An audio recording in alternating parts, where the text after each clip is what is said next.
Azim Buxoroyi Sharifda qadimgi rivoyat bor.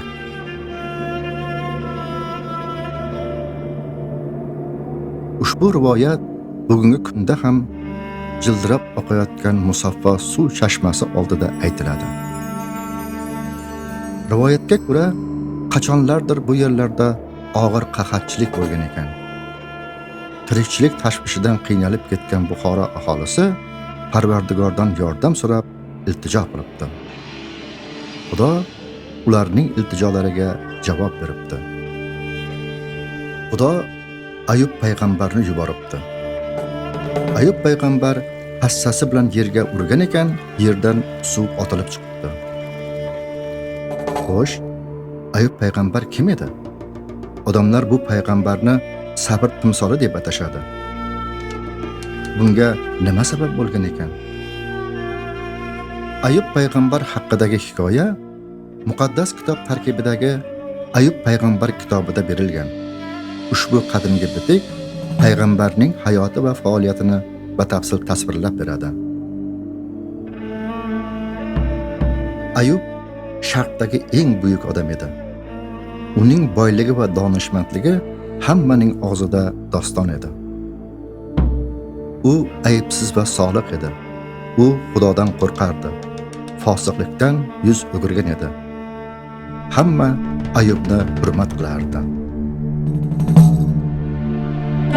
Ammo bir kuni kulfat ro'y berdi. Shayton Xudoga dedi: Ayub bekordan bekorga sendan qo'rqarmidi? Hozir undan bor narsasini olib qo'ygunchi, u yuzingga qarab seni la'natlaydi. Xudo shaytonga Ayubni sinashga izn berdi. Uning bor narsasini, suruv va podalarini, xizmatkor cho'rilarini, hattoki aziz farzandlarini ham shayton izmiga topshirdi. Hamma narsasidan mahrum bo'lgan Ayub qattiq qayg'u ichida qolib aza tutdi. Uning to'liq hayoti barbod bo'ldi.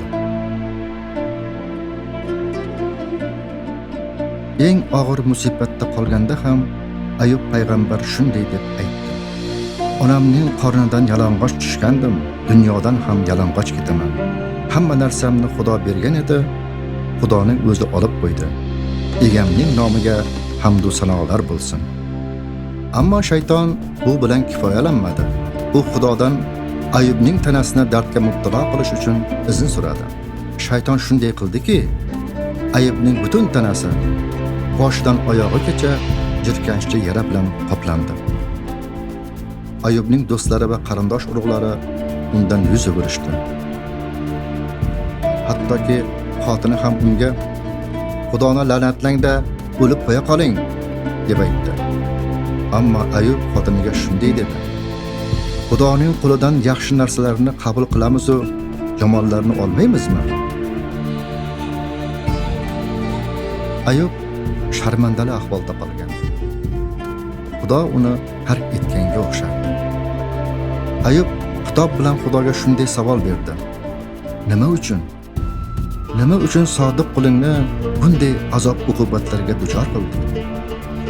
Ayub kutdi. Hamma yog'i qaqshab og'riganda ham kutdi. Aza tutganda ham kutdi. Sukut saqlab kutdi. Yoru birodarlari ta'nai dashnom qilganlarda ham kutdi. Sharmandali ahvolda bo'la turib kutdi. Xudo uning xitoblariga javob berishini sabr toqat bilan kutdi. Nihoyat Xudo gapirdi. Xudo o'zini Ayubga ayon qildi. O'z qudratini, kuchini, ezguligi va donoligini, yer va osmonni to'g'ri hukm qiladigan qozi ekanini Ayubga namoyon qildi. Ayub Xudoga tan berdi. Xudoni to'liq anglab yetishiga aql va tafakkuri ojizlik qilganini tan olib tavba qildi. O'zini emas, Xudoni ulug'ladi. Shundan so'ng Xudo Ayubga lutf va karam ko'rsatdi. unga barakot berib, hurmat ila yuksaltirdi.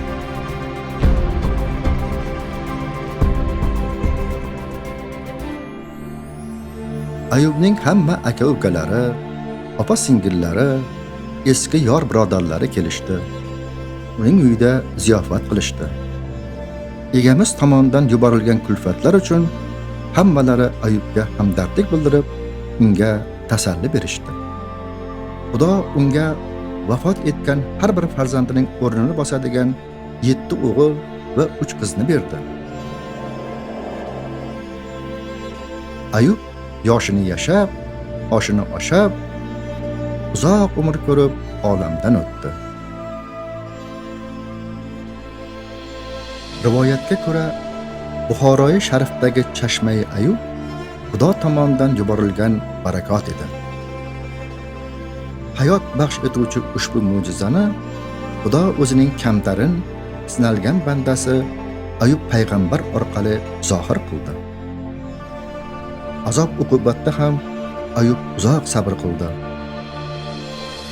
Shu sabab adolatli Xudo uni yuksaltirdi. Xudo oldida o'zini kamtar tutgan, og'ir musibatda ham unga inongan inson Ayub singari Xudoning lutfi karamiga munosib bo'lib barakot topadi.